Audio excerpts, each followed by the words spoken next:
Donc sur Wikipédia, je suis allé piocher la définition du marketing selon l'Association française du marketing. Donc on distingue le marketing en tant qu'état d'esprit et le marketing sous forme de management.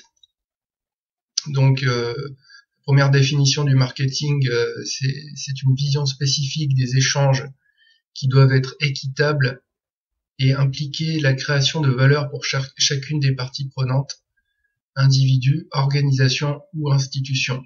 Donc là, on va retenir création de valeur pour cette définition. Et ensuite, le marketing management, c'est le regroupement des pratiques marketing mises en œuvre par les organisations de façon coordonnée pour atteindre leurs objectifs. Donc là, je précise que les objectifs sont définis dans la stratégie marketing. Donc là, j'ai envie de vous demander si vous êtes plus dans l'état d'esprit du marketing ou dans la méthodologie du marketing à travers son application, ou si vous y avez réfléchi et que vous appliquez ça en même temps dans votre vie. Alors là, on passe à un tableau que j'ai travaillé avec des notions économiques et ensuite des notions de marketing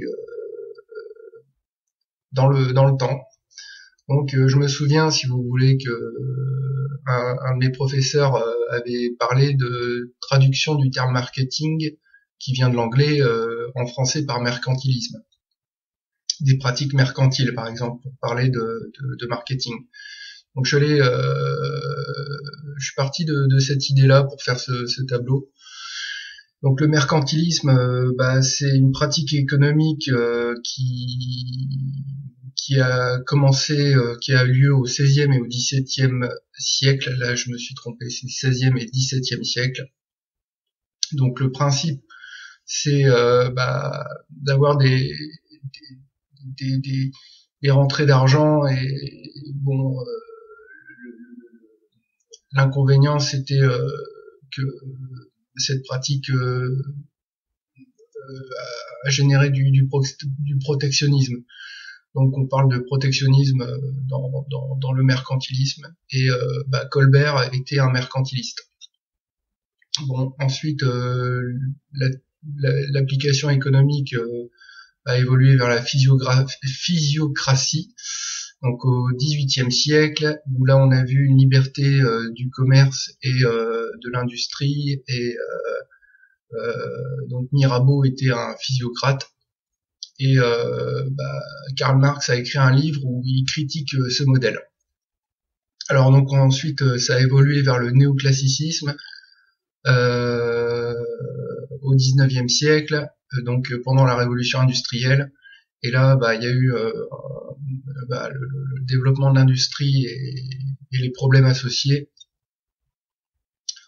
Donc, au XXe siècle, on va retenir Keynes et sa théorie économique que les pays capitalistes ont utilisé. Donc, l'avantage, c'est l'investissement, et l'inconvénient de ce modèle-là, c'est l'inflation.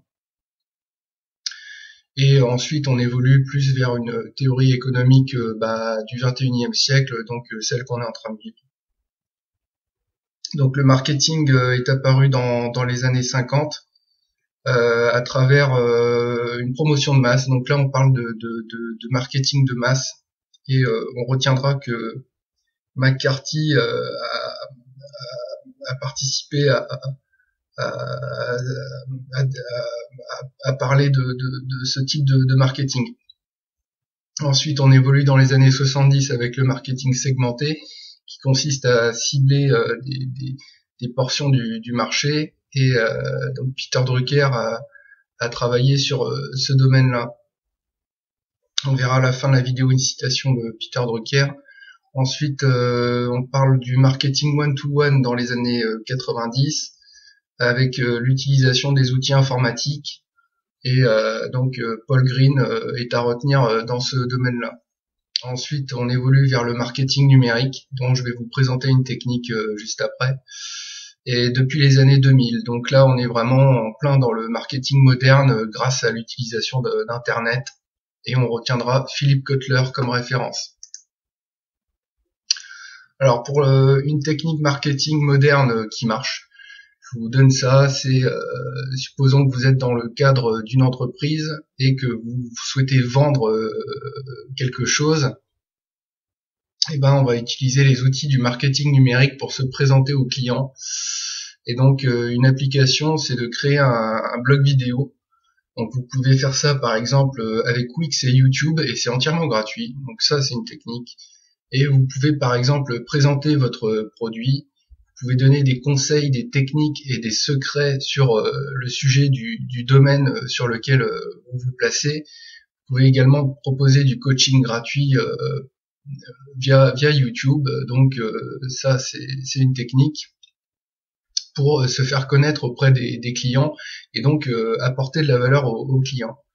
Ensuite, il y a une autre série de vidéos que vous pouvez faire avec des interviews, des dialogues ou des entretiens avec des personnes qui sont déjà reconnues dans le domaine. Donc voilà, une idée de technique marketing pour présenter ce qu'on a proposé à une audience. Donc là, on passe au schéma de la définition du marketing.